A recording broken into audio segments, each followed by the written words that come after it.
Lahan mineral di Kabupaten Muaro Jambi kembali terbakar. Harga komoditas hasil pertanian di Sungai Bahar Kabupaten Muaro Jambi mengalami kenaikan. Ditangkap Polda Jambi permudah ujian praktik SIM C, angka 8 dan zigzag dihapus.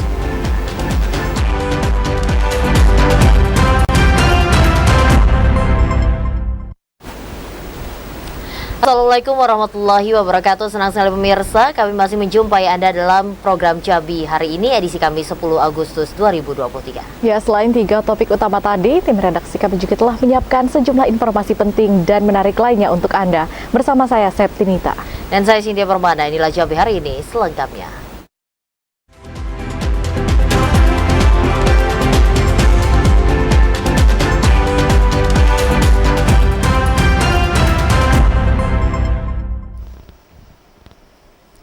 Saudara, kita awali Jambi hari ini dengan informasi upaya penyelundupan baby lobster melalui perairan Kuala Tungkal senilai 7,5 miliar berhasil digagalkan Polres Tanjung Jabung Barat. 6 orang pelaku diamankan petugas pada perkara ini. Aksi penyelundupan benih lobster tujuan negara Singapura kembali digagalkan petugas Polres Tanjung Jabung Barat. Penyelundupan ini berhasil digagalkan petugas setelah mendapatkan informasi akan adanya pengiriman lobster di perairan Kuala Tungkal. 6 orang pelaku berhasil diamankan pada kasus perkara ini. Mereka diantaranya berinisial AS dan D warga Lampung, W warga Bengkulu, A warga Tanah Merah Inhil, J warga Sumsel, dan TS warga Sumedang, Jawa Barat. Kapolres Tanjung Jabung Barat AKBP Padli mengatakan, dalam penyelundupan baby lobster ini sebanyak 50.000 baby lobster jenis mutiara dan pasir senilai 7,5 miliar berhasil diamankan petugas.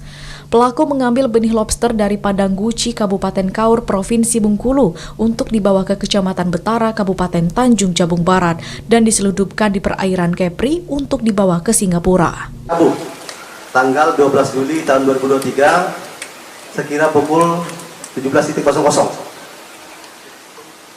TKP-nya ini di wilayah Kecamatan Betara, ya.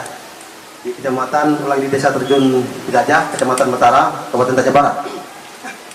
Kemudian objeknya adalah benih-benih baby lobster. Untuk waktu dan tempat penangkapan, jadi kami amankan 6 orang ini pada hari Rabu tanggal 12 Juli 2023 sekira pukul 23.00. Atas perbuatannya, ke-6 pelaku dijerat dengan pasal 27 angka 26 Undang-Undang Nomor 6 Tahun 2023 dengan ancaman penjara paling lama 8 tahun dengan denda paling banyak 1,5 miliar dan pasal 88 Junto pasal 16 ayat 1 dengan ancaman penjara paling lama 6 tahun penjara serta denda paling banyak 1,5 miliar rupiah. Ashar TVRI Jambi melaporkan.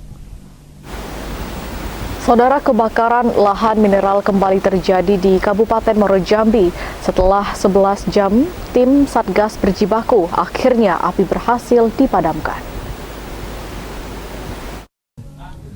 Cuaca panas ditambah dengan kondisi lahan yang kering dan tiupan angin kencang membuat api dengan cepat melahap lahan mineral yang berada di Desa Talang Duku, Kecamatan Taman Rajo. Puluhan personil dari tim Satgas Karhutla pada Rabu sore diterjunkan ke lokasi untuk melakukan pemadaman api. PLT Kalak BPBD Kabupaten Muaro Jambi alias mengatakan, sejauh ini tim Satgas belum dapat memastikan berapa luas lahan yang terbakar dan penyebab kebakaran yang terjadi. Dalam proses pemadaman, selain menerjunkan tim Satgas Darat, tim juga dibantu oleh Satgas Udara dengan menggunakan 2 heli waterbombing untuk pemadaman api. Setelah 11 jam berjibaku, akhirnya api yang melahap lahan kosong tersebut berhasil dipadamkan. Hingga di awal Agustus ini, sudah terjadi 2 titik lahan mineral yang terbakar di Kabupaten Muaro Jambi. Status silakan sudah kita. Artinya dengan beberapa kejadian seperti ini kita sudah menaikkan status, sebelum itu menaikkan status. Sehingga ketika memang ada potensi kebakaran terlalu, kita bisa segera mengambil tindakan secara tepat, efisien dan berdaya guna. Terpantau pada Kamis pagi, tim Satgas Karhutla dari provinsi dan kabupaten masih melakukan pendinginan di lokasi kebakaran yang merupakan lahan kosong. Atas kejadian tersebut, pemerintah mengimbau kepada masyarakat untuk tidak melakukan pembukaan lahan dengan cara membakar. Azam Afnan, TVRI Jambi melaporkan. Seorang pelaku pembakaran lahan di Tanjung Jabung Barat diamankan polisi. Pelaku ini diamankan setelah sempat mengancam petugas saat akan memadamkan api. Kepolisian Polres Tanjung Jabung Barat mengamankan pelaku pembakaran lahan di Desa Sungai Baung, Kecamatan Pengabuan, Tanjung Jabung Barat. Seorang pelaku berinisial P berusia 81 tahun ini diamankan setelah nekat membakar lahan. Kapolres Tanjung Jabung Barat AKBP Padli mengatakan belum diketahui secara pasti motif pelaku nekat membakar lahan tersebut. Namun pada saat petugas berupaya memadamkan api di lokasi kejadian, sempat mendapatkan ancaman dari pelaku. Sementara itu upaya pemadaman api yang dilakukan hingga menggunakan helikopter waterbombing. Saudara tersangka P ini bersama kurang lebih 7 orang mendatangi tim yang sedang melaksanakan penggalian bung ini dan melakukan pengancaman. Ini mendapat informasi kembali bahwa pelaku P melaksanakan pembakaran lagi. Ya. Nah kemudian dengan dasar ini saya mengumpulkan seluruh perwira Polres dan kami bersepakat bahwa upaya-upaya preventif yang kami laksanakan tidak akan membuahkan hasil. Atas perbuatannya, pelaku terancam dikenakan pasal Undang-Undang 41 tahun 1999 tentang kehutanan dengan ancaman penjara 15 tahun atau denda 7,5 miliar rupiah. Ashar, TVRI Jambi melaporkan. Musim kemarau yang melanda Kabupaten Muaro Jambi mengancam gagalnya panen bagi para petani padi. Pasalnya persawahan mereka sudah 1 bulan mengalami kekeringan yang membuat padi tidak tumbuh subur. Dampak buruk dari musim kemarau tahun ini mulai dirasakan oleh para petani sawah di Desa Senaung, Kecamatan Jambi Luar Kota Muaro Jambi. Terpantau di lokasi, lahan sawah pertanian padi milik para petani sebagian mulai mengalami kekeringan. Kondisi ini mengancam gagalnya panen di musim tanam tahun ini. Persawahan yang mengering membuat tanah mengalami retak-retak, serta tanaman padi yang terlihat tidak tumbuh subur lantaran kekurangan pasokan air. Kurangnya pasokan air sudah terjadi sejak 1 bulan belakangan. Di persawahan ini, para petani hanya mengandalkan air hujan untuk mengairi sawah mereka. Takutnya waktu panen besok gagal, kering. Sawah kita kering, Bu ya? Iya, Sudah berapa lama tuh keringnya, Bu?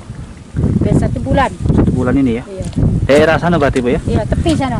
Sini juga lah. Ini untuk mensiasati sawah kering ini gimana, Bu, langkah kita? Doa sama itu yang atas supaya hujan. Tidak adanya saluran irigasi yang mengairi sebagian besar sawah tada hujan di desa setempat membuat para petani berharap adanya pembangunan irigasi air di area pertanian mereka. Melalui irigasi, para petani dapat kembali menanam meski di musim kemarau dan padi yang baru ditanam dapat tumbuh subur. Azam Afnan, TVRI Jambi melaporkan. Saudara, minimnya ketersediaan barang yang tidak sebanding dengan kebutuhan membuat sejumlah komoditas pertanian mengalami kenaikan harga. Sejak 1 pekan terakhir, sejumlah harga pada komoditas hasil pertanian di pasar tradisional Unit 1 Sungai Bahar Muaro Jambi mengalami kenaikan. Kenaikan tertinggi terjadi pada komoditas tomat, kentang, dan cabai rawit. Tomat kini dijual seharga Rp14.000 dari sebelumnya Rp12.000 per kilogram. Kemudian harga kentang naik menjadi Rp15.000 dari sebelumnya Rp12.000 per kilogram. Lonjakan harga cabai rawit yakni dari Rp30.000 menjadi Rp34.000 per kilogram. Sedangkan harga pada bahan pokok hasil pertanian lainnya seperti bawang putih, bawang merah, dan cabai merah masih di harga normal. Hari ini cabai agak mahal dikit lah, naik dikit. Saya jual 30, 28, sekarang sempat 34 hari ini. Oh, naik. Kalau timun, Timun murah mas, kalau timun aku ngajar 6.000 sampai 4.000 ini. Kalau petani pada manen mulai mas. kalau penyebab harga tomat dan kentangnya apa mahal? Mungkin daerah-daerah lain masih kosong, Mas. Belum ada yang manen mungkin masih. Kenaikan yang merata terjadi pada komoditas pertanian ini diduga disebabkan cuaca panas yang menyebabkan pasokan menjadi minim. Untuk ketersediaan tomat dan kentang yang dijual oleh para pedagang didapatkan dari daerah Bandung dan Medan. Diprediksi harga komoditas pertanian tersebut akan terus mengalami kenaikan. Azam Afnan, TVRI Jambi melaporkan.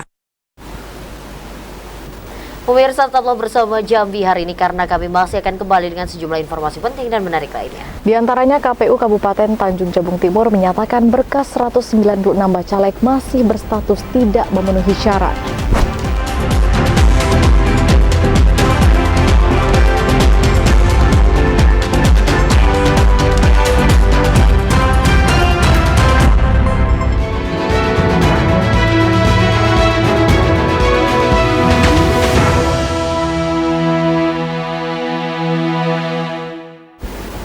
Anda kembali bergabung bersama kami di Jambi hari ini dalam segmen menuju pemilu 2024. KPU Provinsi Jambi akan berupaya meningkatkan partisipasi pemilih, khususnya warga suku anak dalam atau orang rimba, karena mereka merupakan warga negara yang hak-haknya harus dijaga dan memiliki kesempatan untuk memilih pemimpin yang mereka kehendaki.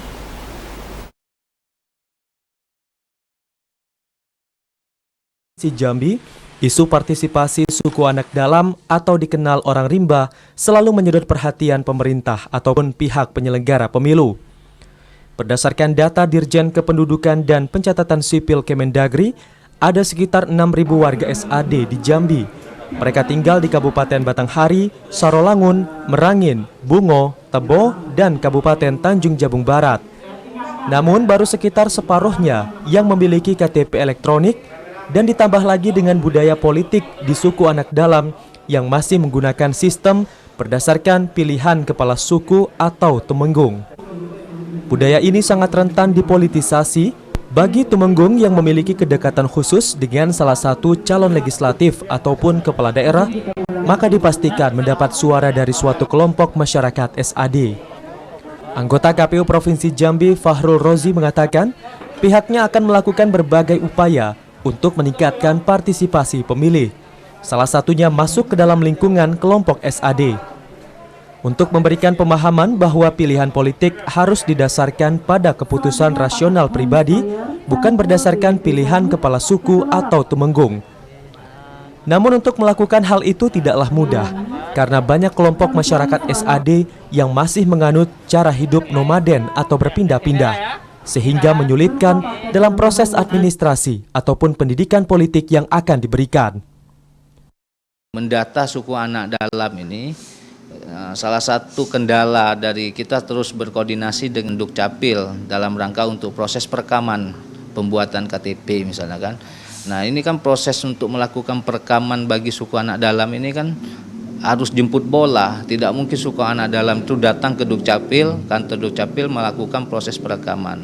Nah, makanya yang kami masukkan ke dalam proses DPT itu adalah suku anak dalam yang sudah memiliki KTPL. Apakah ada presentasi berapa jumlahnya, ada kita data berapa jumlah suku anak dalam yang masuk ke dalam DPT. Kolaborasi berbagai pihak terkait sangat diperlukan. Dinas Sosial melakukan pendataan warga SAD, Dinas Dukcapil melakukan perekaman dan pencetakan KTP elektronik, sementara KPU dan Bawaslu gencar sosialisasi serta memberikan pendidikan politik kepada warga SAD. Sehingga nantinya, masyarakat SAD mendapatkan haknya untuk berpartisipasi dalam setiap pemilihan umum dan setidaknya dapat menentukan pilihan politiknya sendiri. Andri Wijaya, TVRI Jambi melaporkan. Dari 551 bacalek yang melakukan verifikasi administrasi perubahan, KPU Bungo menyatakan hanya 268 berkas bacalek yang memenuhi syarat, sedangkan sisanya tidak memenuhi syarat. Dari 551 bakal calon legislatif DPRD Bungo, sebanyak 268 berkas bacalek dinyatakan memenuhi syarat, sedangkan sisanya 283 berkas bacalek dinyatakan tidak memenuhi syarat. Divisi Teknis KPU Bungo Hardianus mengatakan, berdasarkan keputusan KPU RI nomor 996 tahun 2023, KPU masih memberikan kesempatan kepada partai politik untuk memperbaiki dokumen Bacalek yang tidak memenuhi syarat atau TMS hingga 11 Agustus 2023. Permin perbaikan KPU Kabupaten Bungo, kemarin itu kita sudah melakukan verifikasi administrasi, ditemukan bahwa yang memenuhi syarat itu kalau tidak salah 268 dari 551. Nah, yang itu yang memenuhi syarat. Kalau yang tidak memenuhi syarat itu sekitar 283. Tahapan selanjutnya pada tanggal 12 hingga 18 Agustus 2023 akan dilakukan penyusunan dan penetapan DCS dan dilanjutkan pengumuman DCS pada tanggal 19 hingga 23 Agustus 2023. Sedangkan dari tanggal 19 hingga 28 Agustus 2023 merupakan waktu di mana masyarakat dapat memberikan masukan dan tanggapan terhadap DCS. Muhriandi, TVRI Jambi melaporkan. 196 bacalek di Kabupaten Tanjung Jabung Timur masih berstatus tidak memenuhi syarat. Ijazah dan surat kesehatan menjadi faktor kesalahan. Ratusan berkas bacalek partai politik di Kabupaten Tanjung Jabung Timur masih dinyatakan tidak memenuhi syarat atau TMS berdasarkan hasil verifikasi administrasi yang dilakukan KPU Kabupaten Tanjung Jabung Timur. Komisioner KPU Kabupaten Tanjung Jabung Timur Nurwansyah mengatakan terdapat 196 bacalek dari 432 bacalek di 17 parpol yang dinyatakan TMS. Ratusan bacalek berstatus TMS karena berbagai faktor, yaitu salah satunya salah memasukkan data, seperti masih ada yang menginput transkrip nilai, padahal berdasarkan peraturan, para bacalek wajib melampirkan ijazah hingga pendidikan akhir. Selain itu, masih ada yang menginput surat tanda kesehatan yang tidak sesuai dengan ketentuan. Tersebar di 17 partai politik ini ada beberapa partai yang tersebarnya. Di tanggal 18 Agustus, kalau pengumuman DCS-nya di tanggal 19 Agustus sampai tanggal 23 Agustus. Setelah verifikasi selesai, DCS akan diumumkan 19 Agustus 2023 hingga 8 September 2023. Selama masa pencermatan ini, partai politik masih diberikan kesempatan mengganti calon sesuai dengan petunjuk DPP masing-masing. Kliva Patria, TVRI Jambi melaporkan. Menjelang tahun politik 2024, Kantor Kesatuan Bangsa dan Politik Kabupaten Batanghari akan membentuk tim monitoring guna melakukan pemetaan terhadap wilayah rawan konflik. Hingga saat ini, Kesbangpol Batanghari belum melakukan upaya terhadap pemetaan wilayah rawan konflik untuk menghadapi pemilu 2024 mendatang. Namun, Kesbangpol akan membentuk tim monitoring guna menentukan titik rawan tersebut. Kepala Kantor Kesbangpol Batanghari, Ansori, mengatakan, berdasarkan pemilu maupun pilkada sebelumnya, terdapat dua wilayah yang cenderung terjadi konflik, yakni Desa Bungku, Kecamatan Bajubang, serta Desa Batu Sawar, Kecamatan Maro, Sebolu. Kedua wilayah itu merupakan daerah perbatasan yang seringkali dimanfaatkan oleh oknum tertentu untuk memperoleh suara dari masyarakat sekitar. Sendiri akan kami lakukan bersama tim, karena kalau sekarang memang belum nampak, tapi kami sudah bersama tim, sudah jalan bersama tim. Pihak Kesbangpol pun akan melakukan upaya meminimalisir perpecahan dengan melakukan pendekatan ke masyarakat, serta memberikan pemahaman untuk tidak mudah terpengaruh oleh hasutan dari pihak tidak bertanggung jawab. Adi Juniawan, TVRI Jambi melaporkan. Sebagai komitmen untuk menyukseskan Pesta Demokrasi Pemilu Serentak 2024, LPP RRI Jambi menggelar dialog interaktif Parlemen Menjawab.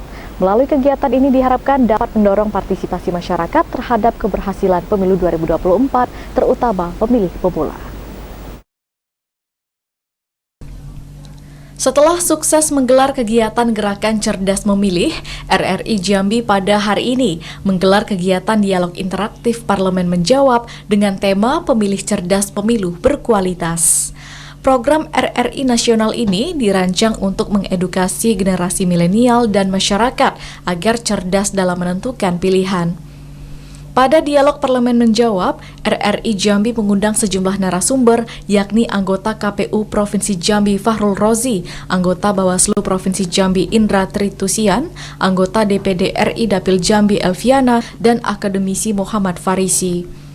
Sementara, para peserta merupakan mahasiswa dari berbagai perguruan tinggi di Provinsi Jambi, mulai dari Universitas Jambi, Universitas Batanghari, UIN STS Jambi, dan lainnya. Kepala LPP RRI Jambi Rahma Juwita mengatakan Parlemen Menjawab merupakan upaya RRI untuk mendorong partisipasi publik yang lebih baik terhadap keberhasilan pemilu 2024 khususnya pemilih pemula. Kemudian juga menumbuhkan kepedulian, keterbukaan, dan pemahaman terhadap kondisi sosial masyarakat guna membangkitkan etika politik serta tanggung jawab politik menuju insan politik yang santun. Parlemen Menjawab ini adalah satu rangkaian dari Gerakan Cerdas Memilih yang sudah dilaksanakan. RRI menyongsong 2024 dalam pemilu telah mencanangkan sebagai radio pemilu dengan tagline Kanal Pemilih Cerdas. Dan hari ini kita menghadirkan kegiatan Parlemen Menjawab ini dengan menghadirkan sebuah topik, dan topik ini akan membahas terkait pemilu, kemudian sosialisasi dan edukasi pemilu. Sementara itu, sejumlah narasumber dari pihak penyelenggara pemilu, baik KPU dan Bawaslu, memaparkan terkait tahapan pemilu serentak 2024 serta upaya pencegahan pelanggaran pemilu demi mewujudkan pesta demokrasi yang berintegritas dan berkualitas. Kita mengapresiasi dan terima kasih. Ini bagian dari kegiatan sosialisasi yang merupakan wujud tanggung jawab kita bersama dalam rangka ikut menyukseskan pelaksanaan pemilu 2024 khususnya di Provinsi Jambi. Yang kedua adalah tentu sosialisasi ini harus kita lebih memaksimalkan. Bawaslu berperan yang pertama kan dalam proses pencegahan dan penindakan pelanggaran. Jadi money politik ini bagian daripada orientasi pekerjaan Bawaslu. Nah, dalam proses pencegahan itu Bawaslu melibatkan elemen-elemen masyarakat, baik itu pemilih maupun masyarakat luas, untuk ikut mengawasi dalam proses khususnya kampanye nanti dalam politik uang. Nah, jika ada hal-hal tentang kejadian money politik, maka masyarakat bisa melaporkan ke Bawaslu. Diharapkan melalui program ini, para peserta dari generasi milenial lebih memahami tentang apa saja tahapan pelaksanaan pemilu yang sedang berlangsung hingga pentingnya terlibat dalam menyampaikan hak suara demi menentukan masa depan bangsa ini beberapa tahun ke depan. Andrew Wijaya, Lebriansyah, TVRI Jambi melaporkan.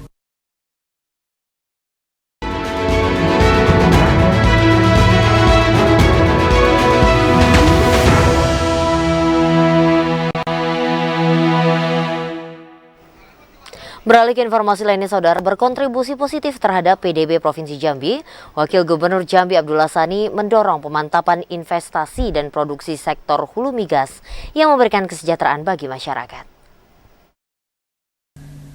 Mengusung tema peran strategis hulu migas dan kolaborasinya bersama pemerintah daerah dalam mendukung pengembangan daerah di Sumbaksel, Wakil Gubernur Jambi Abdullah Sani menghadiri forum kapasitas nasional yang dilaksanakan oleh SKK Migas di Palembang. Wagub mengatakan agenda ini sebagai wadah kolaborasi antar pemangku kepentingan sehingga kegiatan usaha hulu migas dapat menciptakan efek ganda yang positif terhadap aktivitas ekonomi daerah.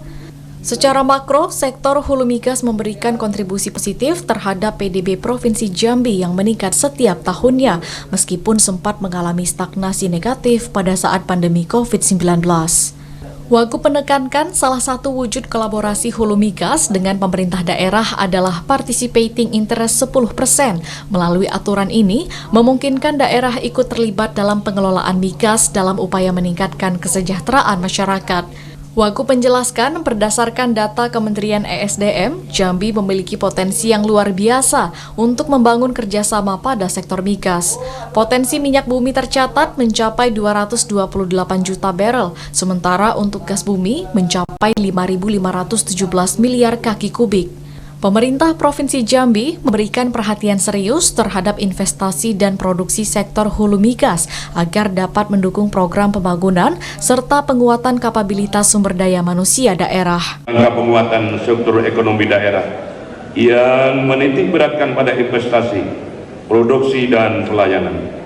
Melalui agenda ini insya Allah menjadi langkah awal dari penguatan sektor hulu migas dalam struktur ekonomi daerah Provinsi Jambi yang nantinya kita yakini dapat memberikan manfaat bagi program-program pembangunan di Provinsi Jambi. Wagub Abdullah Sani berharap agenda ini menjadi langkah awal dari penguatan sektor hulu migas dalam struktur ekonomi daerah sehingga dapat memberikan manfaat bagi masyarakat. Randy Arta, TVRI Jambi melaporkan. Saudara, dalam waktu dekat Kabupaten Tebo akan terjadi pemadaman listrik. Pasalnya pengerjaan pelebaran jalan di Jalan Lintas Sumatera kilometer 8 hingga kilometer 11 berdampak pada beberapa tiang listrik yang harus digeser. Pelebaran Jalan Lintas Timur Sumatera atau Jalinsum kilometer 8 ke kilometer 11 di Kecamatan Tebo Tengah berpotensi mengganggu jaringan listrik. Pasalnya pelebaran jalan ini harus menggeser tiang listrik. Manajer ULP PLN Muara Tebo Aziz mengatakan terdapat 50 tiang yang terkena dampak pelebaran jalan. Biaya yang ditimbulkan nantinya akan diganti oleh pihak yang mengerjakan pelebaran jalan. Bukan hanya itu, Aziz mengaku pihak yang mengerjakan pelebaran jalan juga harus ganti rugi kepada ULP PLN Muara Tebo sebesar 148 juta akibat 8 jam pemadaman listrik. Pasalnya, ULP PLN Muara Tebo tidak dapat menjual energi sehingga masuk ke dalam kategori energi yang tidak terjual. Itu paling nggak butuh waktu sekitar 7 hari kerja. 7 hari kerja? 7 hari kerja dengan perharinya berapa jam? Per hari, kalau melihat situasionalnya sih 6-8 jam, cuman nggak bisa per hari langsung. Jadi harus misalkan seminggu sekali, gitu, nggak bisa setiap hari. Karena kita harus memikirkan. Meskipun ULP PLN Muara Tebo tidak akan rugi karena tidak menjual energi ke pelanggan, namun ULP PLN Muara Tebo tetap akan membatasi pergeseran tiang agar pelanggan, khususnya pelaku usaha, tidak terlalu terganggu dalam menjalankan usahanya yang mengandalkan listrik. Intizam, TVRI Jambi melaporkan. Saudara, jalur transportasi warga ex-Batin Pengambang yang putus akibat longsor dipastikan sudah dapat dilalui kendaraan. Informasinya akan kami hadirkan usai jeda pariwara berikut ini. Tetaplah bersama kami dalam segmen Advertorial.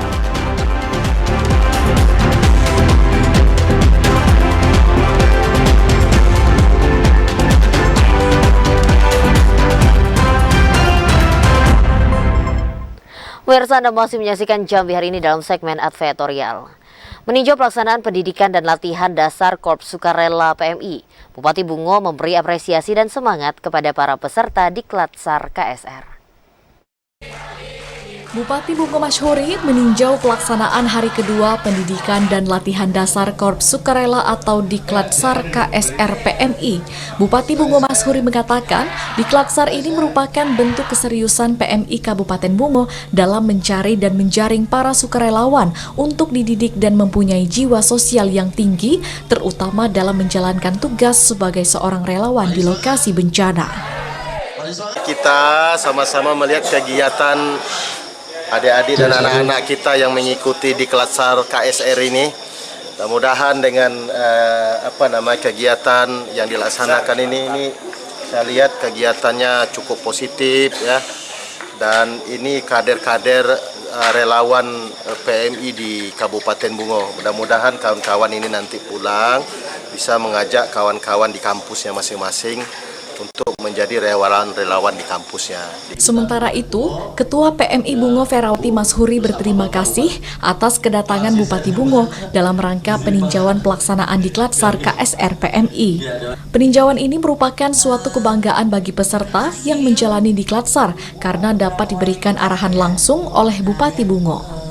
Ini saya baru sempat hadir, tetapi saya pantau kegiatan-kegiatan anak-anak yang dibimbing oleh kakak-kakak semua, kakak-kakak pembina, luar biasa semangat dari adik-adik calon relawan KSR PMI Kabupaten Bungo luar biasa. Mudah-mudahan ini memang menjadi modal bagi kita semua dan kita mendapatkan menjadi relawan-relawan yang sigap, siaga, dan tentu dengan hati yang penuh ikhlas, tulus untuk bisa membantu tugas-tugas kemanusiaan.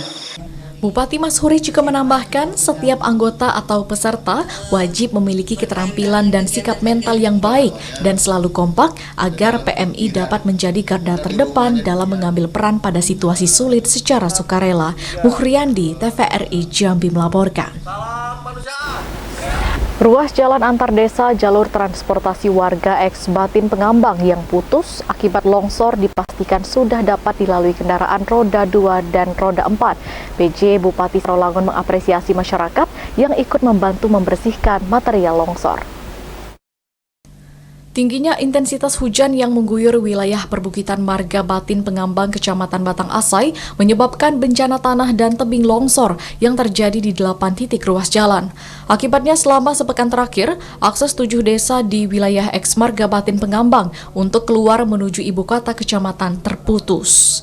Penjabat Bupati Sarolangun Bahril Bakri mengatakan, dari hasil progres pembersihan materi longsor, menyiagakan 2 unit alat berat yang siaga di lokasi longsor milik Dinas PUPR Provinsi Jambi dan milik Sion, salah satu tokoh masyarakat Batin Pengambang. 2 unit alat berat tersebut membantu membuka akses jalan serta melebarkan jalan yang rusak akibat dihantam material longsor. PJ Bupati menjelaskan ruas jalan yang dihantam longsor ini merupakan jalur satu-satunya perekonomian masyarakat karena menjadi urat nadi dan penghubung antar desa untuk menuju ibu kota kecamatan dan Kabupaten Sarolangun. Ada 2 peralatan yang dibantu, sementara tentu memang tidak semua bekerja dengan baik. Dan juga ada dari kita ya, dari EU, SG Eskavator. Dan saya terima kasih juga kepada masyarakat yang punya peralatannya ya, Pak Diong ya. Pak Sion ya, yang telah membantu juga untuk bisa menggunakan alatnya sehingga ini bisa dibuka secara cepat. Dari 8 titik jumlah ruas jalan longsor, terdapat 3 titik yang kondisinya sangat parah dan memprihatinkan. Akibat hantaman longsor ini menyebabkan 1 unit box culvert yang menjadi jembatan penghubung rusak dan tertimbun. Edi Kusnadi, TVRI Jambi melaporkan. Saudara penjabat Bupati Sarolangun Bahril Bakri bersama unsur Forkompimda meninjau bencana longsor ruas jalan utama penghubung ke 7 desa di wilayah eks Marga Batin Pengambang, Kecamatan Batang Asai. Penjabat Bupati Sarolangun meninjau ruas jalan utama dari Desa Rantau Panjang menuju 7 desa di eks Marga Batin Pengambang, Kecamatan Batang Asai, seperti Desa Tambak Ratu, Desa Batin Pengambang, Desa Simpang Narso, Desa Bukit Berantai, Desa Batu Empang, Desa Sungai Keradak, dan Desa Muara Air 2. Penjabat Bupati Sarolangun Bahril Bakri mengatakan peninjauan bersama ini dalam rangka upaya merespon kesulitan jalur transportasi yang dialami masyarakat. Bahril Bakri menjelaskan meski jalan poros antar desa di Kecamatan Batang Asai ini menjadi kewenangan dari pemerintah Provinsi Jambi, namun pemerintah daerah akan berupaya melakukan perbaikan terhadap tebing dan dinding jalan yang rawan terjadinya longsor susulan. Nah untuk itu kami melihat tadi bersama-sama Pak Ketua juga kami memang kalau jalan itu adalah kewenangan provinsi, tapi kalau untuk daerah sekitarnya, seperti yang di tebing-tebing itu, karena memang masih rawan banget ya, di sini kan hujannya juga cukup tinggi ya. Sekarang juga sedang musim hujan ya untuk daerah-daerah kita ini. Ada ide atau saran kita bersama untuk bisa memanfaatkan anggaran BTT, ya, belanja tidak terduga yang ada dalam APBD kita. Untuk membangun turap-turap ya atau dinding supaya tidak terjadi longsor gitu. Sementara itu, Ketua DPRD Sarolangun Tontawi Jauhari mengatakan untuk antisipasi jangka pendek pihaknya mengusulkan ke pemerintah daerah agar melakukan perbaikan dan penanganan sementara menggunakan dana yang bersumber dari biaya tak terduga atau BTT dari APBD Sarolangun. Kemudian untuk antisipasi jangka panjang, Dinas PUPR Provinsi Jambi membuat kajian teknis perbaikan tebing yang menjadi sumber utama terjadinya longsor. Pertama ini kan iklim, sekarang pergeseran, ada perubahan dari yang biasanya panas, sekarang sudah masuk musim hujan dan kita sudah mulai rawan, kondisi rawan. Ini hari ini yang kita lihat ada beberapa titik yang memang sudah longsor. Sekali lagi kepada masyarakat, hati-hati, jangan berjalan malam hari. Kalau mau jalan ya kita konvoy. Peninjauan ruas jalan longsor dihadiri langsung Kapolres Sarolangun AKBP Imam Rahman, Ketua DPRD Sarolangun Tontawi Jauhari, Ketua Komisi 2 DPRD Sarolangun Hermi, anggota DPRD Sarolangun Rafalan, dan Asmarul, asisten dan sejumlah OPD terkait di lingkup Pemkab Sarolangun. Dan Ramil 042001 Kecamatan Batang Asai, jajaran Kapolsek Batang Asai, Camat Batang Asai, dan Kepala Desa di Margo X Batin Pengambang, serta sejumlah tokoh masyarakat Batang Asai. Edi Kusnadi, TVRI Jambi melaporkan. Penjabat Bupati Sarolangun Bahril Bakri meminta warga Kecamatan Batang Asai dan sekitarnya mewaspadai longsor susulan dan menghindari perjalanan malam hari di wilayah rawan longsor. Kecamatan Batang Asai di Kabupaten Sarolangun menjadi salah satu wilayah rawan bencana, terutama rawan longsor.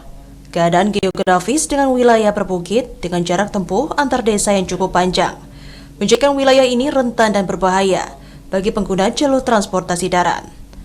Penjabat Bupati Sarolangun Bahril Bakri meminta semua masyarakat, terutama yang berada di wilayah atas X Marga Batin Pengambang, agar meningkatkan kewaspadaan terhadap longsor susulan. Mengingat intensitas hujan di wilayah hulu Batang Asai ini sangat tinggi. Hal ini disampaikan saat meninjau kondisi ruas jalan longsor menuju wilayah X Marga Batin Pengambang. Meski saat ini wilayah Kabupaten Sarolangun berada di musim El Nino atau musim kemarau, namun kondisi ini tidak berlaku di sebagian wilayah Batang Asai dan sekitarnya. Intensitas hujan yang masih cukup tinggi harus menjadi perhatian semua pihak agar terhindar dari bahaya longsor. Padahal sekarang kan dalam kondisi El Nino, tapi ternyata kan di kita ini justru berubah, hujannya tinggi, ini, Pak. Ya, jadi ini agak berbeda, paradok dengan yang semestinya. Secara umum kan kita ini dalam kondisi El Nino, tapi khusus di daerah Kecamatan Batang Asai ini air hujannya cukup tinggi. Kami tadi di jalan kita juga ada hujan ya. Penjabat Bupati Sarolangun Bahril Bakri berharap agar seluruh aparat desa di wilayah X Marga Batin Pengambang meningkatkan koordinasi dengan dinas terkait sebagai upaya menekan risiko bencana lebih optimal. Edi Kusnadi, TVRI Jambi melaporkan. Festival Pengabuan 2023 resmi dibuka oleh Wakil Bupati Tanjung Jabung Barat. Pelaksanaan Festival Pengabuan yang dipusatkan di alun-alun Kota Kuala Tungkal ini merupakan rangkaian dari kegiatan Kenduri Suwarna Bumi Provinsi Jambi. Festival Pengabuan merupakan bagian kegiatan Kenduri Suwarna Bumi tahun 2023 yang digelar di lokasi hutan mangrove Desa Tungkal 1, Kabupaten Tanjung Jabung Barat. Pada kegiatan tersebut dilakukan penanaman pohon mangrove, prosesi sedekah macirak parit yang menjadi ungkapan rasa syukur kepada Allah Subhanahu wa Ta'ala atas rezeki, keselamatan terhadap warga masyarakat Desa Tungkal 1. Wakil Bupati Tanjung Jabung Barat Hairan mengatakan, pelaksanaan Festival Pengabuan diharapkan mampu mendongkrak sektor pariwisata dan kebudayaan khususnya di Kabupaten Tanjung Jabung Barat. Merangka Festival Kenduri Suwarna Bumi dan Festival Pengabuan, bahwa hari ini masih banyak budaya yang mesti kita gali. Karena dari peradaban terdahulu lahir sebuah budaya. Hari ini dari Muara hingga ke Kuala, sebetulnya banyak yang masih perlu diekspos.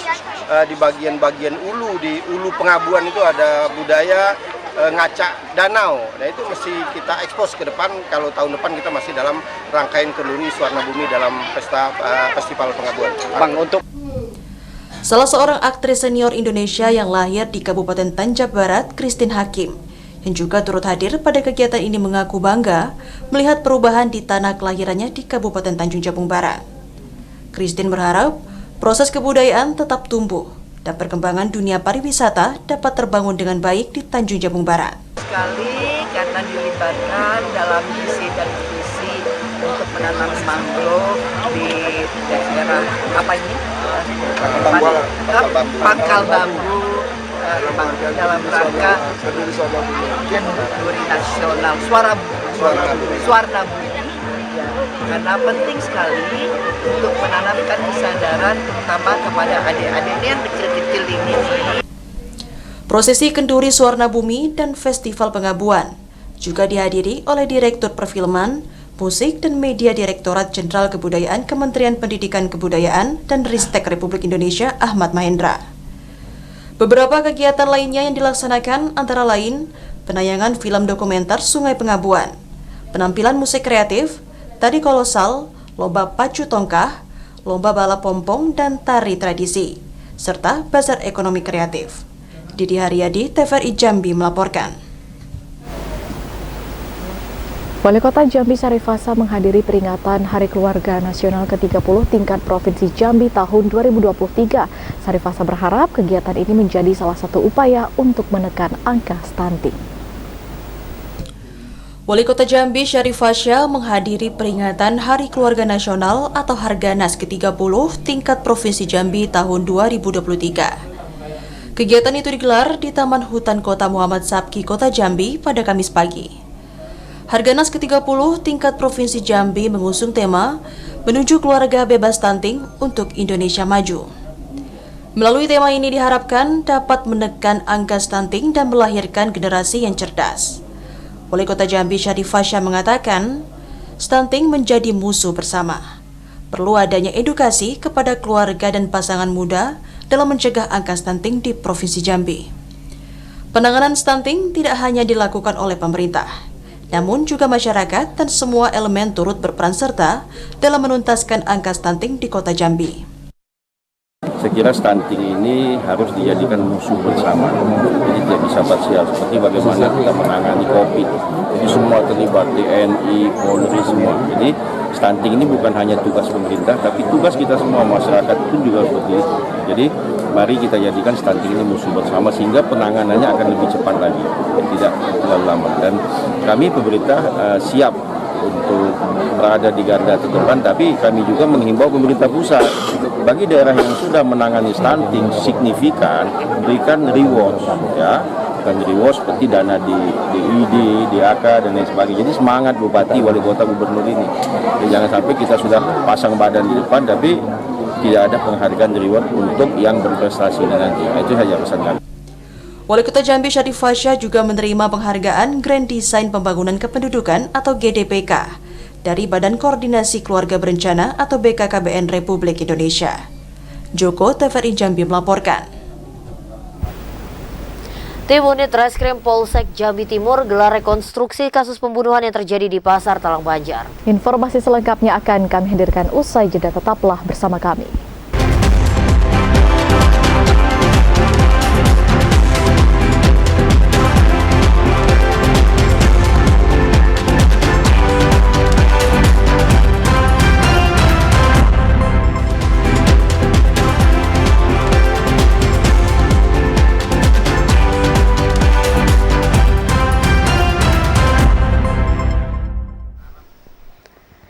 Pemirsa, terima kasih Anda masih menyaksikan Jambi. Hari ini, tim Unit Reskrim Polsek Jambi Timur menggelar rekonstruksi kasus pembunuhan yang terjadi di Pasar Talang Banjar. Dari rekonstruksi tersebut diketahui korban masih dalam kondisi sadar saat dibawa ke rumah sakit. Reka adegan kasus pembunuhan seorang tukang ojek daring Sayat di Pasar Talang Banjar dilakukan di Polsek Jambi Timur, Kota Jambi pada Rabu sore. Tersangka Adi Suhendra memperagakan 7 adegan sebelum hingga sesudah proses penikaman itu terjadi. Dari 7 adegan tersebut, korban ternyata ditikam dalam kondisi legah lantaran emosi dituding mencuri bawang milik tersangka. Reka adegan juga memperlihatkan tersangka yang kebingungan setelah pisau yang menancap di dada korban tidak bisa dicabut. Selain itu ternyata korban masih dalam kondisi sadar saat dilarikan ke rumah sakit menggunakan motor. Kapolsek Jambi Timur Kompol Yumika Putra mengatakan rekonstruksi merupakan bagian dari penyidik melengkapi berkas perkara. Selain itu reka adegan digelar guna memperjelas fakta kasus tersebut. Jadi hari ini kami laksanakan proses rekonstruksi terhadap perkara pembunuhan dalam rangka untuk melengkapi berkas perkara yang segera kita limpahkan ke jaksa penuntut umum. Sebelumnya, Adi Suhendra, warga Kelurahan Talang Banjar, Kecamatan Jambi Timur, Kota Jambi ini akhirnya diringkus tim unit Reskrim Polsek Jambi Timur tidak jauh dari rumahnya pada 6 Juli lalu. Pria 40 tahun ini menikam seorang tukang ojek daring bernama Sayadi. Menurut polisi, tindakan pelaku itu dilakukan lantaran emosi. Korban dituding pelaku mencuri sekarung bawang miliknya. Pelaku kemudian menikam korban di dada sebelah kiri menggunakan sebilah pisau. Sempat dilarikan ke rumah sakit, namun nyawa Sayadi tidak tertolong. Ari Haryono, TVRI Jambi melaporkan. Saudara, polisi telah memberlakukan aturan baru pembuatan SIM C. Ujian praktek angka 8 dan zigzag resmi dihapus polisi. Ditlantas Polda Jambi telah memberlakukan aturan baru dalam ujian praktek SIM C untuk seluruh Polres jajaran. Pemberlakuan aturan baru tersebut berlaku sejak 7 Agustus 2023 sesuai dengan instruksi Kapolri melalui telegram rahasia kepolisian tertanggal 4 Agustus 2023. Ujian praktek angka 8 dan zigzag secara resmi dihapus dan digantikan dengan letter S dan Y.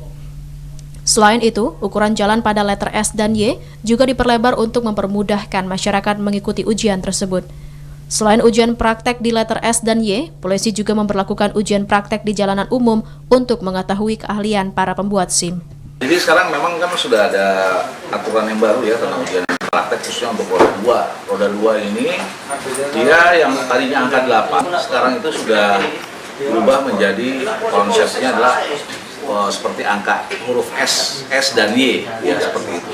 S dan Y. Nanti skemanya itu nanti kita berikan kepada rekan-rekan. Yang jelas ini adalah ujian praktek ini dia lebarnya lebih lebar daripada ukuran pada saat ujian praktek yang masih angka 8. Kendati demikian, polisi akan memperbanyak ujian teori saat proses pembuatan SIM. Hal itu untuk mempermudah pengetahuan pembuatan SIM mengenai rambu-rambu dan aturan berlalu lintas lainnya. Ari Haryono, TVRI Jambi melaporkan. Memiliki wilayah perairan yang cukup luas, Kabupaten Tanjung Jabung Timur menjadi suatu daerah yang kaya akan potensi laut.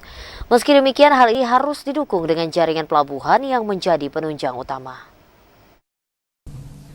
Pelabuhan di Indonesia menjadi infrastruktur penunjang utama moda transportasi laut untuk melayani mobilitas barang dan orang di Nusantara. Di Provinsi Jambi, tepatnya di Desa Sungai Itik, Kecamatan Sadu, Kabupaten Tanjung Jabung Timur, pembangunan pelabuhan Ujung Jabung terus menjadi mimpi bagi masyarakat Provinsi Jambi. Karena pembangunan pelabuhan senilai 600 miliar yang dibiayai Kementerian Perhubungan Republik Indonesia tersebut hingga kini masih mangkrak. Sementara itu, pemerintah Provinsi Jambi telah hibahkan 12 hektar lahan ke Kementerian Perhubungan untuk proyek pelabuhan Ujung Jabung. Kepala Dinas Perhubungan Kabupaten Tanjung Jabung Timur Irwanto mengatakan sangat mendukung penuh pembangunan pelabuhan Ujung Jabung. Hal ini dibuktikan dengan komitmen pemerintah kabupaten dengan membantu pembebasan lahan seluas 96 hektar. Salah seorang warga Jambi, Rifani Halim, mengatakan pelabuhan memegang peranan penting untuk mendukung konektivitas dan peningkatan daya saing perekonomian Indonesia. Kinerja pelabuhan akan mempengaruhi efisiensi dalam proses produksi dan distribusi. Ujung Jabung sendiri kondisi tanah dan sebagainya macamnya juga sering juga terjadi karhutla di sana. Banyak faktor-faktor yang tidak mendukung pembangunan di sana. Mungkin bisa jadi diubah di lokasi lain. Iva Patria, TVRI Jambi melaporkan. Mengangkat tema menata hati melalui sabar menuju jannah, tim penggerak PKK Provinsi Jambi kembali menggelar pengajian untuk kaum ibu sebagai upaya mendorong percepatan pemajuan daerah. Tim Penggerak Pemberdayaan dan Kesejahteraan Keluarga atau TPPKK Provinsi Jambi kembali menggelar pengajian rutin bersama masyarakat, mengangkat tema menata hati melalui sabar menuju jannah. Tim penggerak PKK menggelar pengajian untuk kaum ibu yang berasal dari BKMT serta komunitas dari 3 daerah, yakni Kota Jambi, Kabupaten Muaro Jambi, serta Kabupaten Batanghari.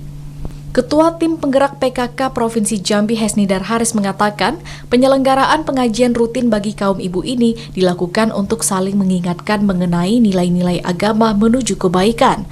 Melalui pengajian yang dilakukan secara langsung, ditargetkan mampu menciptakan pemahaman agama yang mantap. Para ibu selanjutnya dapat menjadi contoh positif bagi seluruh anggota keluarga agar memiliki perilaku yang baik dengan berpedoman pada ajaran agama. Hesnidar menekankan langkah peningkatan kualitas sumber daya manusia daerah yang terus diupayakan tim penggerak PKK sejalan dengan visi misi Jambi Mantap yang menjadi target kerja pemerintah Provinsi Jambi. Jelas kita ingin selalu membagikan informasi, kemudian tentu saja pencerahan dari Ustadz, karena sangat penting berguru secara langsung dan dapat nilai silaturahminya, karena di sini bergabung dari berbagai wilayah, di berbagai pelosok malah sampai ke desa-desa ini malah dari Mauro Jambi, Batanghari dan kota-kota. Jadi ada poin silaturahminya. Walaupun sekarang kita bisa saja ngaji di YouTube, tapi secara langsung itu lebih baik. Ketua Tim Penggerak PKK Hesnidar Haris berharap penyelenggaraan pengajian untuk kaum ibu ini akan memperoleh hasil yang baik dalam upaya mendorong percepatan pemajuan daerah. Randy Arta, TVRI Jambi melaporkan. Pemirsa, informasi tadi sekaligus mengakhiri perjumpaan kita di Jambi hari ini. Terima kasih atas perhatian dan kebersamaan Anda. Saya Cynthia Permana. Dan saya Septinita bersama kerabat kerja yang bertugas pamit undur diri. Wassalamualaikum warahmatullahi wabarakatuh dan sampai jumpa.